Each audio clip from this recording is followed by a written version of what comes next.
Welcome back to another episode of Who Should You Choose, the video series where I go through the prior videos, questions, and comments. Episode 105, I believe. I want to start real quick. It does look like we got a patch released today. It does look like it's one of those like HUT content patches. So essentially, I'll just read the notes real quick. Franchise mode fixed a rare issue where the game would lock up after the draft entry. Miscellaneous UI fixes in the edit line screen. So kind of one rare fix, but that's it.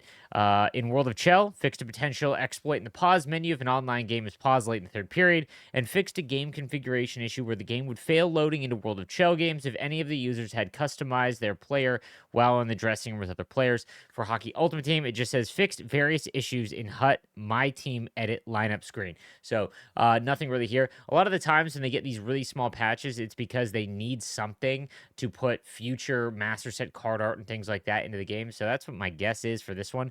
So nothing really groundbreaking there. In today's episode of Who Should You Choose, we'll talk a little bit about some of the ideas of what would fix cornerstones and things like that. So found some pretty interesting comments on that. Let's get into it. Starting with Maddie says they shouldn't have 0-point cards to begin with. I disagree a little bit because I think it adds a in NHL, they don't have any custom strides or custom shots. So the cards feel, or really are, almost identical. It's basically just a blank canvas with a name and some numbers on it. So the zero cost abilities add a ton of value and make cards a little bit more interesting. However, I think we're running into the dangerous scenario, which is if you have Team of the Year items, and let's say you did the Warp Speed event, so you've got the free gold wheels, all of that, you could have an entire lineup of free abilities, and 99 HUT when everything is at 99 in terms of attributes is pretty rough. 99 HUT with arcade abilities on every card you've got is super just not it for someone like myself. I think there's a lot of players out there that like the arcadey style. But for me, I like more sim-based stuff, and I think that the zero abilities are getting a little bit much. They should be saved. I think a master set player should have a free gold ability. That's it. And I think that the other free ability full across the board cards should be the X Factors or icons like they did. It's just they should be upgraded a little bit more regularly, or Team of the Year as well. So Avenge says, as a Rangers theme team player, Nash and Redden both fit, but only 1 week to make the 93 just makes me want to give up entirely here. Free abilities are nice and they'd stay on the team longer, but the event structure kills me. I didn't make any Team of the Year compared to 4 last year, so I have plenty of resources and 4 million coins. But even the 92s would be on my first line, so it's got to be good enough. I wish you got 192 back, B&D at least. No, for sure. If you got 4 million coins and you're building a theme team, man, the Rangers have not had a really good season, so I don't know how many Team of the Year items they'll get, or Team of the Season, sorry, if they get any. That being said, you got that much. I would go ahead. Here's what I would do: make the 92s, and if you really like the 92s, make the 93s. They need to let us use cards we actually want on our teams. All of these events, and there is nobody I really want on my team. I want my team to mean something to me, not just be the best cards I can get. I want to ask you something. So this will be for the next episode. I was thinking, what do we actually want in terms of content? So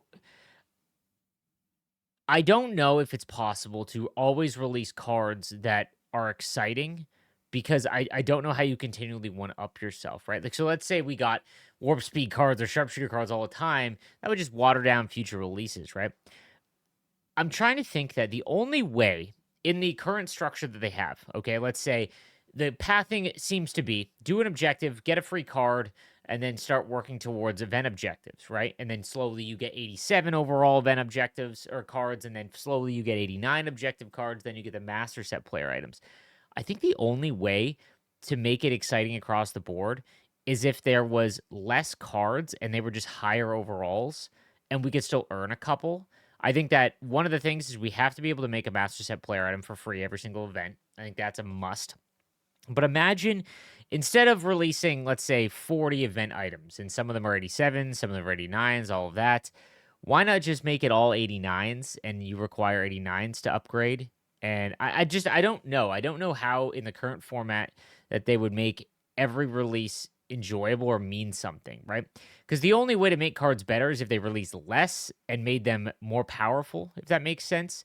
The other alternative is to just release more like they used to. And they could do, I'm not talking about a 3 or 5 day content cycle. They could do 3 to 5, they could do a 5 day content release, but every day we're only getting like 5 cards, but those 5 cards are sick. But then again, how do you reflect? I mean, what if every event, every team got a card? And 80, let's say I'm using this as an example. And so because it would scale. So for these events, 89s are the event items that you use the master player items.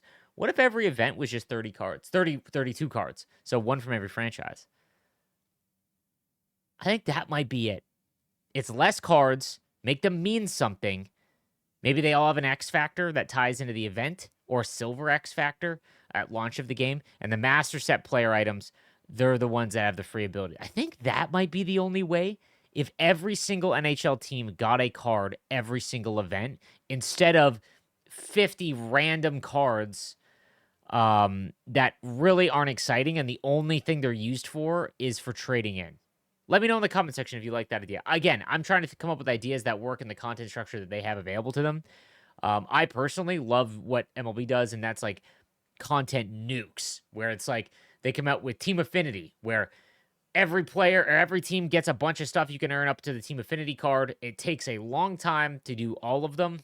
And then they slowly release a couple cards throughout every week. They'll release a program where you can get 5 cards that pertain to that particular program. And then every 6 weeks, we get these content nukes again.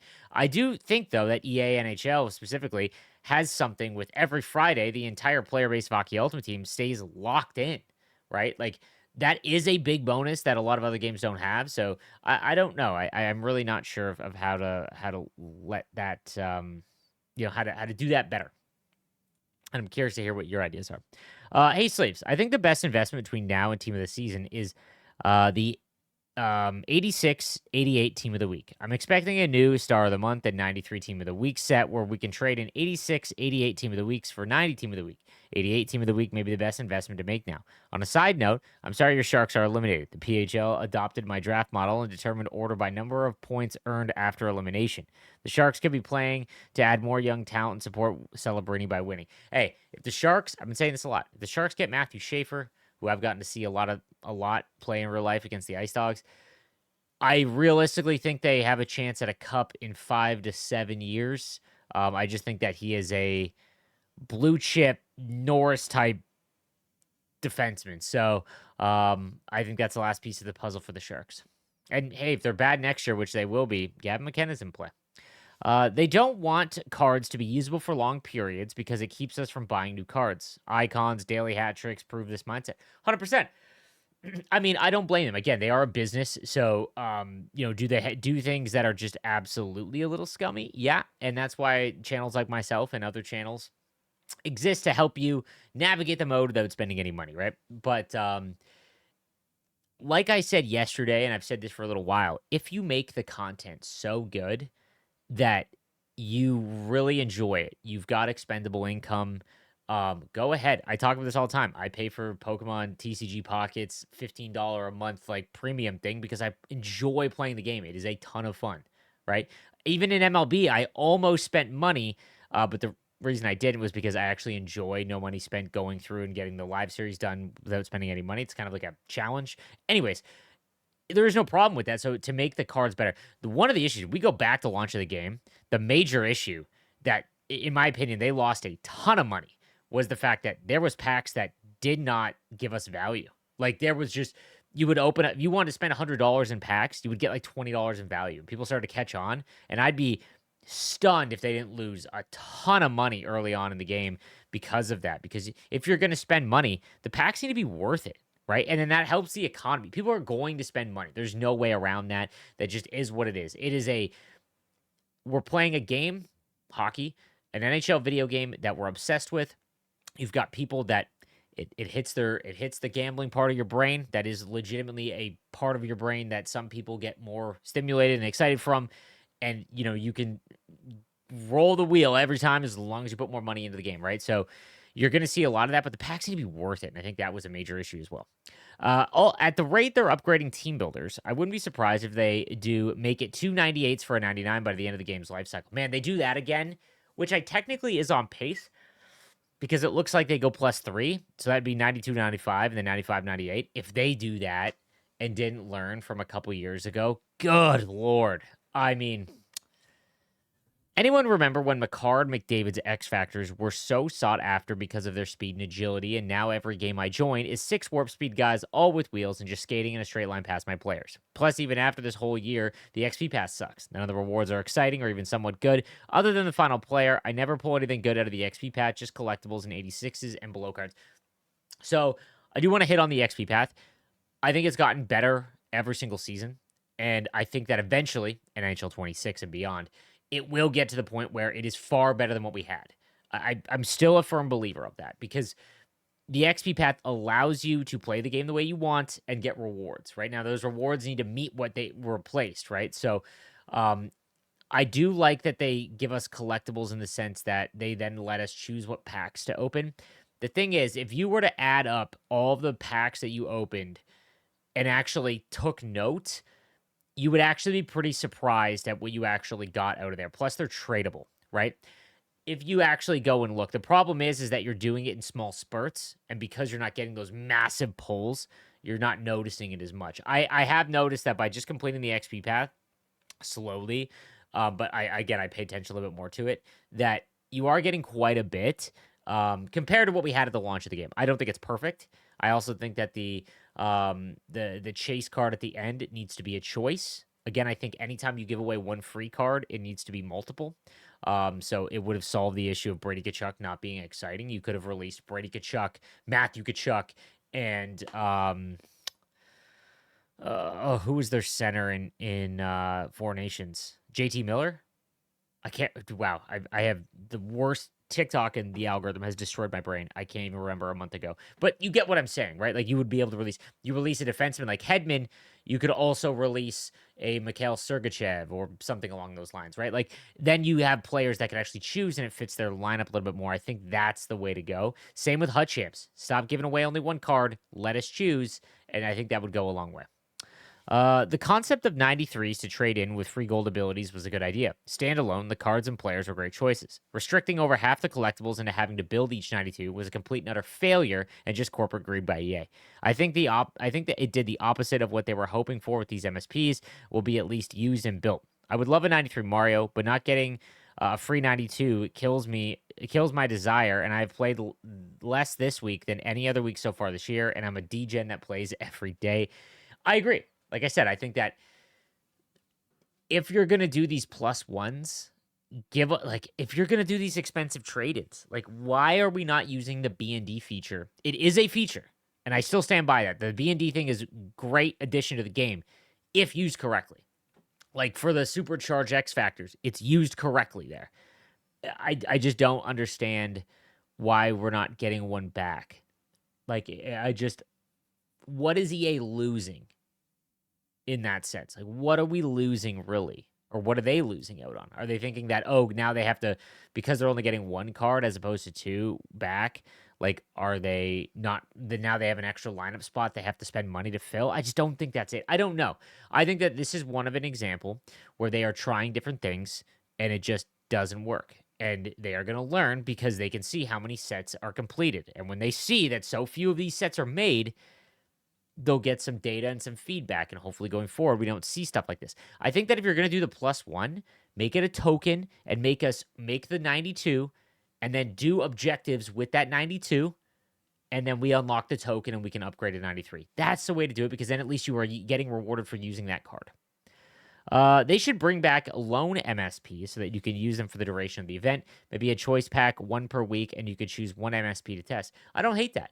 I don't hate that at all. I think that the only thing that I remember back from having loan MSPs was that everyone hated that they were in the collection, so they needed to just disappear. That would be huge. I think that Wildcard needs to have every MSP available in Wildcard. I think that is how you use Wildcard in a much better way. They're getting a little bit better at it where they're giving us a few, but it needs to be all of them.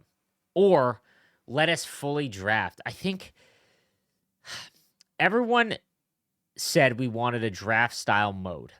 And again, I don't mean to tie this, but it was really in the vein of what BR is in MLB. But if you don't play MLB and you've never seen it, it is not anywhere close to what the wild card mode is. And obviously, they don't want to copy one for one, right? But in the BR mode, you draft your entire team and it is rated. You get a couple diamonds, you get which would be purples or nine, let's say MSPs. You get a couple MSPs, you get a couple 90 pluses, you get a couple 87s, a couple 85s, and then you also have to draft like base cards to so that your team does have, some rough spots along the bottom, and you have to make the decisions of who to make. Um, it would be cool to let us select, multiple MSPs, or just let us use all five in our lineup for the wild card. Like, I don't get why they don't want to do that, because then wild card would lead to us being like, okay, we've got some cool, we did well with those cards. I want to go make one. Right. The way that you're going to get more enticing the player base to make these expensive MSPs is to give them a little taste, right? To require such an insane cost and not get to use the cards, you don't know if you're gonna like it or not. Like that, that's always been a little weird to me. Yanni says, I'm 41 years old. I've been playing EA NHL since 94. I've only missed one, and I didn't get the 2024 one. Too disappointed with 2023, so I took a break. Here's my team. Any advice for this week's event? He's got McKinnon, Zetterberg, McDavid, Natchez, Madonna, Fantilli, Nylander, Larkin, and Gensel. He also has Makar and Ekholm, Montour, Niedermeyer, so he took advantage of the Warp Speed event. Do you think it could ever be possible to have voice commands for line changes? At my age, changing lines can be sometimes tricky in terms of speed. By the way, I really like your videos. Man, God, that would be great. I think that, especially with total controls, I don't know about you guys, but I have to literally take my hand off of my stick, and I literally have to like go like this to change lines, right? Because I use total controls.